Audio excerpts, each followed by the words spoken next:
Holy Mysteries, in theaters in September 2009.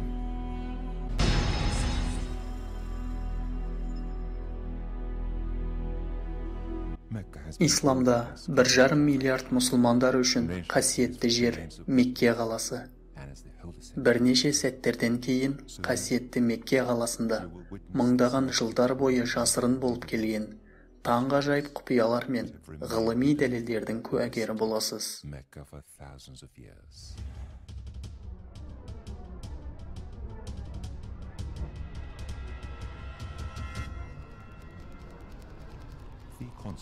Константа Фи 1,618 математиканың тамаша саны.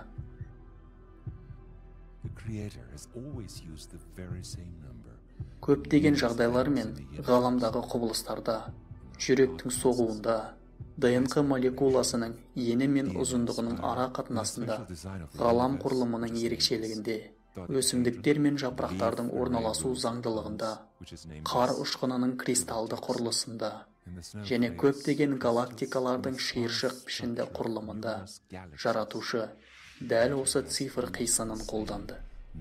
Барлық жерде жаратушы алтын қима 1,618 санын қолданды.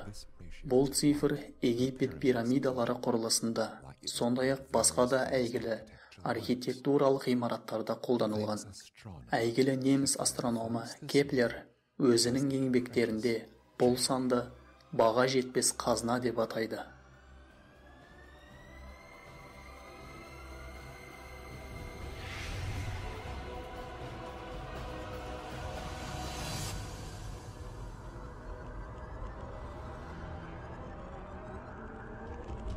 Өзінің 25 жылдық жұмысы мен үлкен тәжірибесінің нәтижесінде доктор Стивен Марк бұл ара қатынастың адам денесінің құрылысында атамарлық дәрежеде болатынын дәлелдеді. Адам денесі мен беті таңғажайып есептеумен жасалған.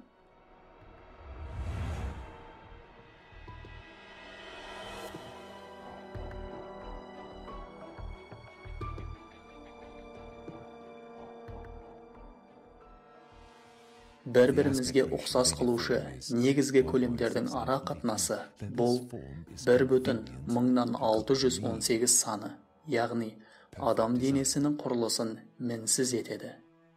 Бұл адам денесі бөлшектерінің арасындағы ара қатынас 1,618 санына тең, немесе 1,618 санына жақындатылғанын көрсетеді. Яғни адам денесі мінсіз жаратылған. Осылайша, адам бойына кемшіліксіз конструкторлық үлгі салынған. Жер шарының алтын нүктесі.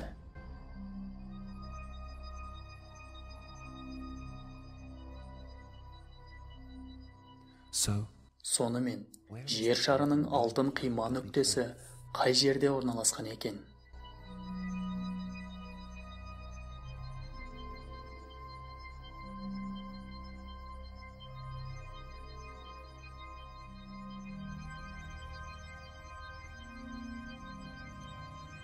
Мекке қаласы мен солтүстік полюс арасындағы қашықтық пен Мекке қаласы мен оңтүстік полюс арасындағы қашықтық 1,618 санына тең келеді.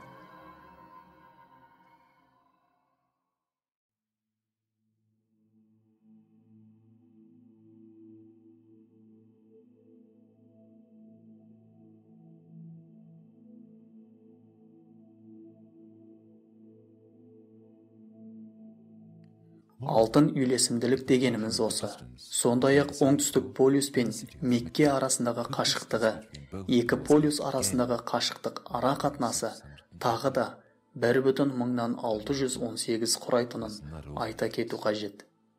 Бірақ күте тұрыңыз, ғажайыптар мұнымен таусылмайды. Жердің алтын орталығы әлемнің кез келген картасында бұл Мекке қаласы.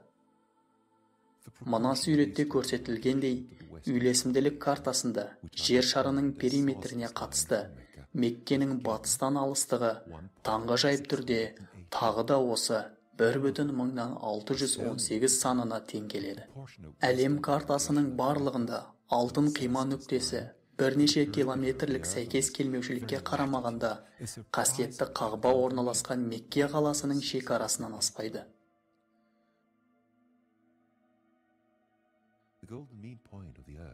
Google жер қосымшасын қолдана отырып, екі нүкте арасындағы қашықтықты белгілеп, сіз өзіңіз де мұны оп-оңай тексере аласыз.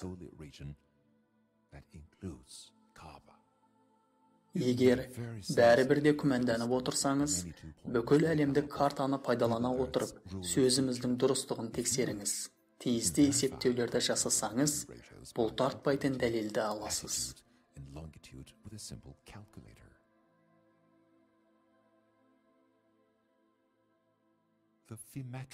Америкалық Фиматрикс қосымшасы суреттердің алтын нүктесін анықтау үшін суретшілермен кең қолданылады. Егер осы қосымшаға әлем картасын жүктейтін болсақ, ол алтын қима нүктесі қасиетті Мекке қаласы екенін көрсетеді.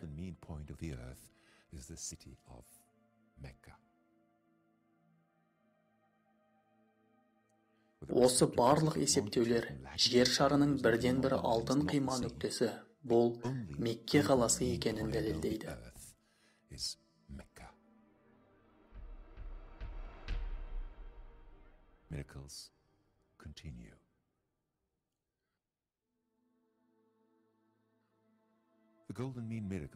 Мекке жайлы аяттағы алтын қима кереметі. Қасиетті Құранның Мекке сөзі аталған аятында көптеген адамдардың иманын күшейтетін ап-айқын дәлел бар. Әли Имран сүресінің 96 аятында құдіретті Алла алтын қима мен Меккенің арасындағы байланыстың барына меңзейді. Бұл аят 47 әріптен құралған. Егер біз осы аяттың алтын үйлесімін есептейтін болсақ, оның ортасы Мекке сөзіне келетінін таңғажайып түрде анықтаймыз. Аяттың барлық әрпі 47-ні 1,618-ге бөлсек, 29 санын аламыз. Аяттың басынан бастап 29-ші әріптен кейін Мекке сөзі келеді. Осылайша, Мекке осы аяттың алтын нүктесі болады.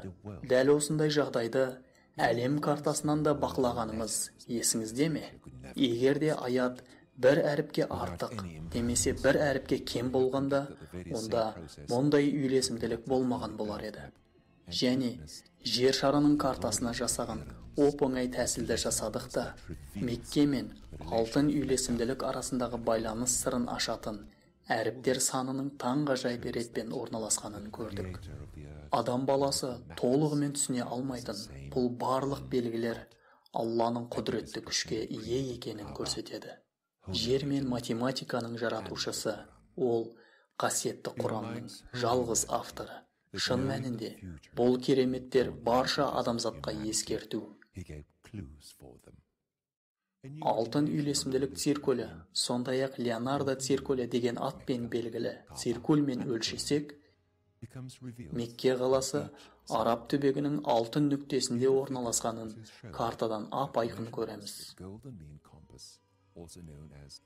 Сол мезетте Қағба Мекке қаласының өзінің алтын нүктесі болып табылады.